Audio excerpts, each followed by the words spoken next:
Well guys, here we are. Of course, I've already took the liberty of making the first couple of cuts. I got 2 pieces of the plywood all cut in place.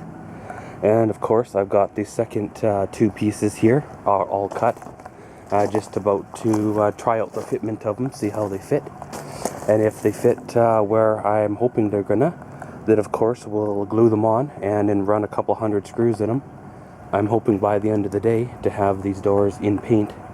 Then that way they can dry, and then we can put them up, here in a couple of days.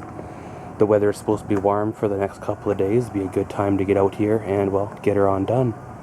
So basically, guys, it's kind of hard to film and do at the same time, and quite often I get caught up in doing it and forget to grab the old camera. So I will give you a check-in kind of whenever I can, and yeah, catch y'all later.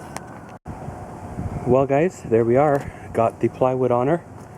Basically, the raw door, as you see her there, is, well, in theory, ready to be hung.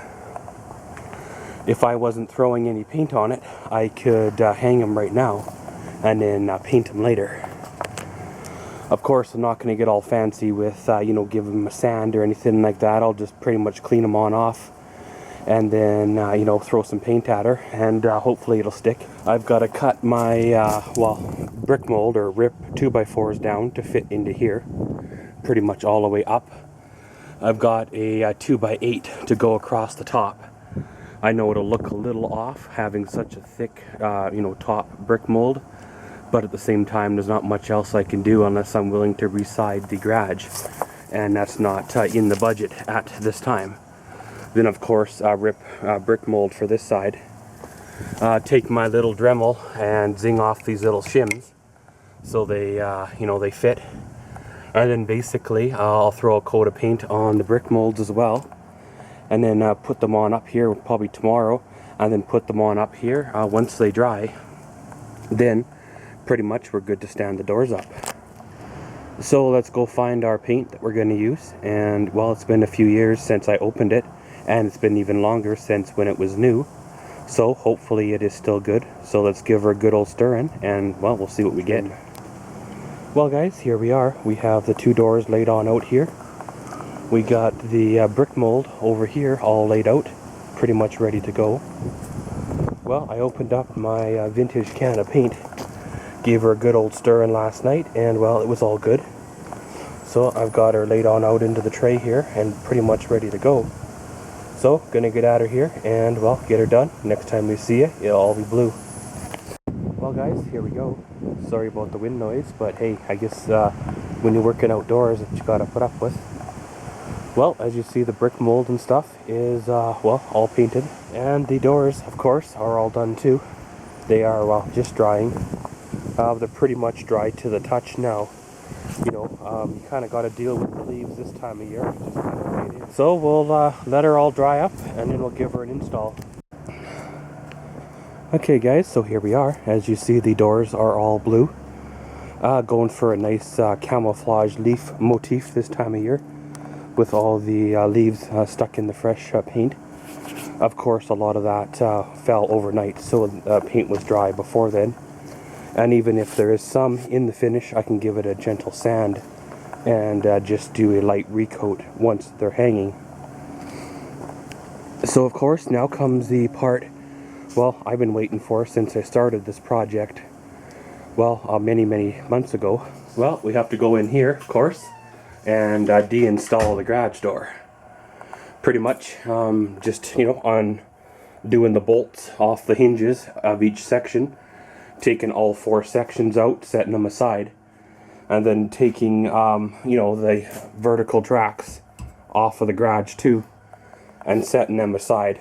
Then we'll have the raw hole. One thing I did remember I forgot to do when I had the paint going was to paint the jamb all the way around. I guess once she's assembled, I have to paint it. Really, the door itself, when it's closed, it'll come out to, somewhere around here. And when it's open, I can get right in there. Even with the stopper installed, I can still get in there to paint. The brick mold will come out and cover, out to like somewhere around there. So really, it'll all be okay. Same with up here, we'll have the big ledger board come down and cover the top, you know, brick mold there so it's all nice and covered. So basically guys, I'm probably not going to cover it step by step and have the camera rolling all the time, but I guess when we have a hole here, we'll do another check-in. Okay guys, so here we are, a little bit of a check-in for you. I know I didn't do as many check-ins as I wanted to, but hey, when you get working, you kind of get in the zone, and well, things kind of tend to get left behind. Well, as you see here, both doors are in the holes. I had to change my upper across here. I was out by a little bit, so I had to redo all that. So, hey, that's no biggie there. That's something very minor. Well, I upgraded my lag bolts to carriage bolts into the door here, so it got some extra bite. And of course, the door itself is, well, in the hole. It has the little stops to keep it from falling frontwards. I still have to throw on the brick mold. It goes all the way across, but hey, that's no biggie there. Well, inside here, I got the hinges on. Of course, I lag bolted them to the jamb or the frame. I was going to carriage bolt them, but I didn't quite know how to run the carriage bolts without causing issues, because either way I have obstructions, right? So I carriage bolt, of course, the door itself to the hinges, so that should hold very well. And the doors themselves are now basically ready to swing themselves. If I were to take these blockings off the back side here, then they'd swing inwards, no problem. Unfortunately, guys, I made a miscalculation when I was down at the old hardware store, and I am short 2 nuts and 2 lock washers for these 2 bolts here. So, of course, I've got to clean up, go all the way down to the hardware store, and just for like, you know, $1.50 in hardware. So that kind of sucks, but at the same time, there's a couple other things I need to pick up that I forgot the first time around anyway. Well guys, here we are. Of course, just got back from the old lumber yard here. Picked up my nuts and bolts and a couple other things. Well, of course, my nuts and bolts I got installed down there on that hinge there, all nice and tightened. And of course, I picked me up some and of course I picked me up some wheels here, pretty much. I drilled them on into the door, mounted them, and I adjusted them in such a way that there's a slight little bit of preload, if you want to call it, on the doors themselves. So the wheels basically are carrying a load, so the doors should not sag by much, if any at all. Well, with that being said, I have removed the stopper here on the back side, so the doors in theory shall, well, swing open. I still got to do a little bit of adjustments. As you see there, the line's a little tight right there at the bottom, so I got to adjust a little bit.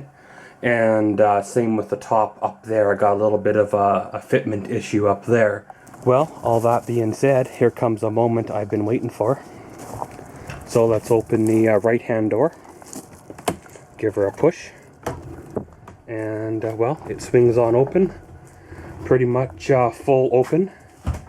There is no binding, no really extreme resistance. The only resistance that I feel is, of course, the wheel rolling on the concrete floor. And the left-hand door, and basically it's the same thing. It rolls, and the only resistance I feel is the, well, wheel against the concrete floor.